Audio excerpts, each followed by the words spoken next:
If you've never been lonely, you don't realise what it is like. And what do you do all day? Do nothing. Look at my hands.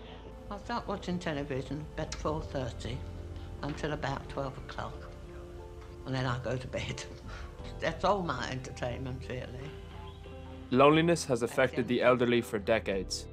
In October 2019, Tilda, led by Dr. Mark Ward, placed a third of Irish over 75s into the most lonely category on the UCLA loneliness scale, with a further 40% placed in the moderately lonely category.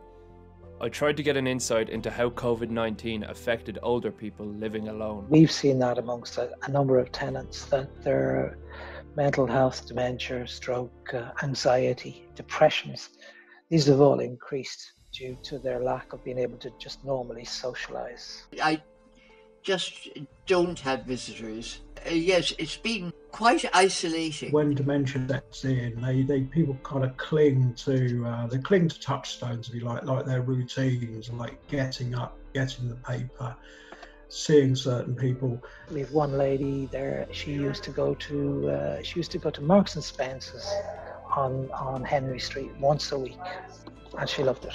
She hasn't, I spoke to her there recently, and apart from a couple of doctor's appointments, she hadn't been out of the house since March.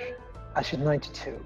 My survey of carers and nurses showed that while many older people use video chat to communicate with family, their carers did not consider their patients to be tech literate. They communicate through giving them letters, visiting them through the window, or it's usually mainly Skype, and with us assisting them. Say you had someone with dementia who wanted to have a FaceTime, would it be you essentially setting up the call and everything and then just putting them in front of it? They don't tend to usually ask for a FaceTime. They just get given one.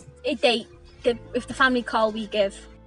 The more I found out about how COVID had impacted older people, the more it became apparent that there was a link between the disruption of daily routine and a deterioration of mental health.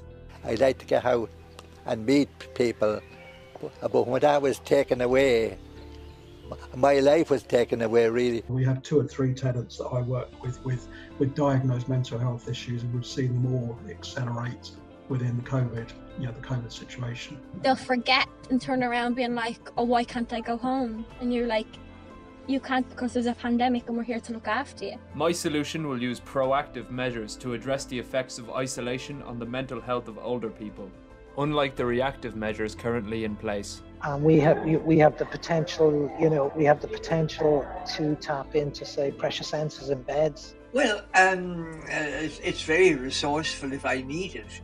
Yeah. But when I need it, I didn't have it. The technology is great, but you need the backup supports in the communities to respond to something when it goes wrong, and that's where the deficit is.